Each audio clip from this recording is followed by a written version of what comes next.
दोस्तों नमस्कार। स्वागत है आपका हमारे इस YouTube मंच पर। दोस्तों हमारे दर्शक कई दिनों से पूछ रहे थे, व्यक्तिगत तौर पर भी कुछ लोग मैसेज करके और कॉल करके पूछ रहे थे कि आप ईरान इजराइल वॉर को कवर क्यों नहीं कर रहे। तो सबसे पहले मैं बता दूं कि ईरान इजराइल वॉर के बारे में जिस वक्त ये लड़ाई शुरू हुई थी, उस वक्त मैंने पूर्व विदेश मंत्री यशवंत सिन्हा के साथ कार्यक्रम किया था और एक आध कार्यक्रम और किया था। और इन तमाम वीडियोज में मैंने साफ साफ बताया था कि ये युद्ध लंबा चलेगा, क्योंकि ईरान को जितना कमजोर समझा जा रहा है उतना है नहीं। हालांकि आपने देखा होगा कि युद्ध के दरमियान तमाम तरह की उल्टी सीधी खबरें लोगों ने चलाई कि ये हो जाएगा, वो हो जाएगा, इजराइल और अमेरिका मिलकर ईरान को मसल देंगे। तमाम तरह की खबरें चली। ईरान में खामनेई प्रशासन का अंत करने की कोशिश हुई, लेकिन खामनेई का अंत तो हुआ, रिजीम चेंज की अमेरिका की मंशा पूरी नहीं हुई। और जब रिजीम चेंज की मंशा पूरी नहीं हुई, उस वक्त ही यह तय हो चला था कि अमेरिका को इस युद्ध में क्या इजराइल ने फंसा दिया या अमेरिका खुद ब खुद फंस गया। कई लोग ये आरोप लगा रहे हैं, अमेरिका के अंदर भी आरोप लग रहे हैं कि एप्स्टीन फाइल से ध्यान हटाने के लिए ईरान के ऊपर इजराइल की मदद में जाकर हमला किया गया। और जिस प्रकार से अमेरिका की युद्ध के समय जो रवायत रही है, उसके बारे में मोटे तौर पर इतना ही कहा जा सकता है कि अमेरिका दरअसल एक ऐसा डॉक्टर है जो ऑपरेशन के बाद स्टिचिंग यानी सिलाई करने का काम नहीं करता, मरीज को खुला ही छोड़ देता है। चाहे आप वियतनाम के युद्ध को देखें, चाहे आप इराक को देखें, चाहे आप दुनिया के दूसरे देशों को देखें, ईरान में भी वही करने की कवायद अब चल रही है, क्योंकि यह युद्ध अमेरिका जिस अंजाम तक पहुंचाना चाहता था, उस अंजाम तक पहुंचता हुआ कतई नहीं जा रहा है। रिजीम चेंज नहीं हुआ, ईरान के मौजूदा शासन को खत्म करने की कोशिशें नहीं कामयाब हुई, अमेरिका के द्वारा अपना पिट्ठू शासन बनाए जाने की कोई कोशिशों को वहां पर जन समर्थन मिलता नहीं दिखा।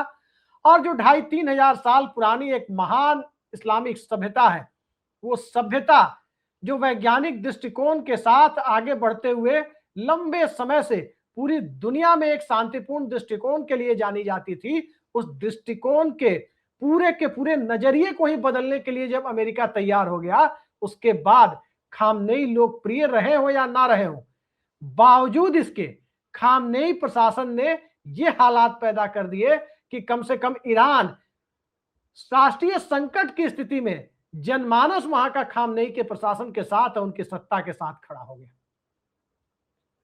और जब वो स्थिति बनती हुई दिखाई दी, तो अब अमेरिका के सामने स्थिति ये बन रही है कि इस युद्ध से अपना हाथ कैसे खींचे।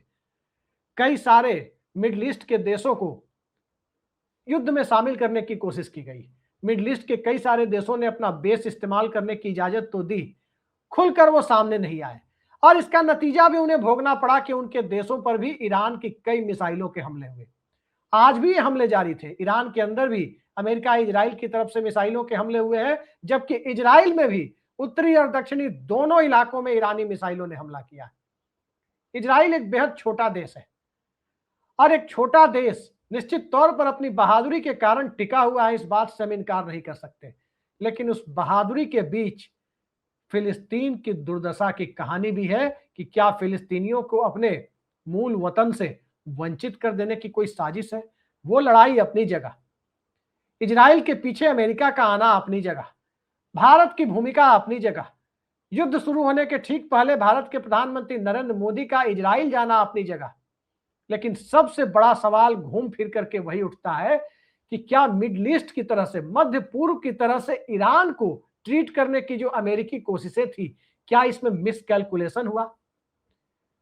क्योंकि जिस बात की संभावना जताई जा रही थी, वो संभावना आज होता हुआ दिखा है, जब सोशल मीडिया साइट ट्रुथ के ऊपर अमेरिकी राष्ट्रपति डोनाल्ड ट्रंप ने एक लंबा चौड़ा पोस्ट लिखा है, और उस पोस्ट में उन्होंने स्ट्रेट ऑफ हॉर्मुज को निर्बाध गति से जारी रखने के लिए, वहां से होने वाले व्यापार को जारी रखने के लिए चीन और फ्रांस समेत दुनिया भर के देशों को अपने युद्धपोत भेजने की उम्मीद उनसे लगा ली है। क्या अमेरिका अकेले सक्षम नहीं हो पा रहा, या अमेरिका इस युद्ध से हाथ खींचना चाहता है? आखिर वो कौन सी परिस्थितियां हैं कि चीन से अपील करनी पड़ रही है, उससे उम्मीद रखनी पड़ रही है? कौन सी परिस्थितियां हैं जब फ्रांस और दूसरे देशों से उम्मीद रखनी पड़ रही है कि स्ट्रेट ऑफ हॉर्मुज को निर्बाध गति से, यानी हरमुज की खाड़ी से जो व्यावसायिक जहाज है, जो शिप है, वो पास करें या उन्हें पास करने में किसी तरह की बाधा ना आए, यह सुनिश्चित करने के लिए अब अमेरिका जैसे सुपर पावर को चीन और फ्रांस और दूसरे देशों के साथ ये उम्मीद पालनी पड़ रही है, मोटे तौर पर कहें तो ये अपील करनी पड़ रही है कि आप भी आ जाएं ताकि ये स्टेट ऑफ हरमुज निर्बाध गति से चलता रहे। आखिर अमेरिका की इस लाचारी के पीछे का कारण क्या है? दरअसल अमेरिका की इस लाचारी के पीछे का सबसे बड़ा कारण ईरान के तकनीकी प्रगति को नजरअंदाज करना है। मत भूलिए कि ईरान पूरी दुनिया में शांति का संदेश देने में सबसे आगे जो चंद देश है उनमें से रहा है। परमाणु व प्रसार संधि एनपीटी पर शुरुआती दिनों में ही ईरान ने दस्तखत कर दिया था और अपना एजेंडा साफ कर दिया था कि पूरी दुनिया में ईरान कभी भी परमाणु से संबंधित कोई भी कार्य करेगा तो शांतिपूर्ण उद्देश्यों, मसलन बिजली या दूसरे कामों के लिए करेगा। न्यूक्लियर इनरिचमेंट का कोई भी प्रोग्राम पीसफुल उद्देश्यों, शांतिपूर्ण उद्देश्यों के लिए होगा। कभी ईरान ने नहीं कहा था कि वो परमाणु बम बनाएगा। लेकिन जिस प्रकार के आरोप ईरान पर लगे, पूरे मिडिल ईस्ट की शांति भंग करने जैसे आरोप लगाए गए, वो कहीं ना कहीं ईरानी जनमानस को झकझोर रहे थे। अब सवाल उठता है कि चीन से उम्मीद पालने के पीछे अमेरिका की असली वजह क्या है? कहा जा रहा है कि बहुत जल्द अमेरिकी राष्ट्रपति डोनाल्ड ट्रंप चीन के दौरे पर भी जा सकते हैं। और उम्मीद पालने की ये वजह और इसके पीछे की परिस्थितियों को देखिए तो ये तथ्य हमें भूलना नहीं चाहिए कि ईरान से आज भी तमाम प्रतिबंधों के बावजूद, अमेरिका के आंख तरेरने के बावजूद, आज भी चीन वहां से भारी मात्रा में क्रूड ऑयल की खरीद कर रहा है। और जिस प्रकार से ईरान जवाब दे रहा है उसके बारे में कई लोगों को आशंका है कि एक तरफ से चीन, एक तरफ से रूस कहीं ना कहीं कथित तौर पर कोई मदद पहुंचा रहे हैं। मदद पहुंचा रहे हैं या नहीं पहुंचा रहे हैं अपनी जगह है, लेकिन एक फैक्ट जरूर है कि आज की तारीख में अमेरिका इस युद्ध में फंस गया है और ईरान ने शांतिपूर्ण तरीके से अपने देश की, अपनी सरहद की सुरक्षा के लिए जितनी तरह की संभावना थी, जितनी तकनीकी प्रगति वो कर सकता था, उसने अपने सीमित दायरे में रहकर वो तमाम प्रगति की है जो पूरी दुनिया के लिए एक सबक है। अमेरिका ने जो नुकसान झेला, उस नुकसान की भरपाई अमेरिका के लोग कैसे करेंगे, इसको लेकर अमेरिका में एक बहस चल रही है। लेकिन अमेरिका के अंदर गोदी मीडिया का आधार दरअसल बहुत छोटा है। वहां तथ्यों को छुपाया नहीं जाता, वहां तथ्यों को गलत तरीके से परोसने की परंपरा नहीं है। और तभी सीएनएन के टेक ओवर की धमकी के बावजूद सीएनएन लगातार ट्रंप प्रशासन पर सवाल उठाता रहा है कि ट्रंप प्रशासन की वजह से, इस युद्ध में कूदने की वजह से, इजराइल के पक्ष में वहां जाने की वजह से और अमेरिका को इस लड़ाई में झोंकने की वजह से अमेरिका को खरबों डॉलर का नुकसान हो रहा है।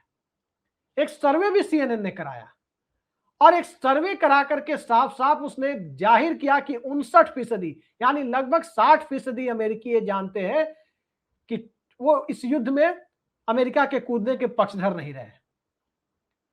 ट्रंप की जिद के आगे अमेरिका इस युद्ध में कूदा हुआ है, इस बात को अमेरिका के जनमानस ने स्वीकार किया है सीएनएन के सर्वे में। क्या आप उम्मीद कर सकते हैं कि भारत के अंदर कोई चैनल इस तरह की बात करेगा कि भारत सरकार के किसी कदम को गलत ठहरा देगा? आप सभी टीवी देखते हैं, हम सब टीवी देखते हैं। आजकल लोग टीवी कम देखते हैं, गोदी मीडिया टर्म का इस्तेमाल करते हैं, लेकिन तब भी घर में बैठकर रिमोट घुमाते हुए टीवी देखने की परंपरा है। टीवी चैनलों पर किस तरह सत्ता की गोदीगिरी होती है, सत्ता की चापलूसी या चमचई होती है, वो हम सब ने देखा है। लेकिन सीएनएन ने अमेरिका में नहीं किया।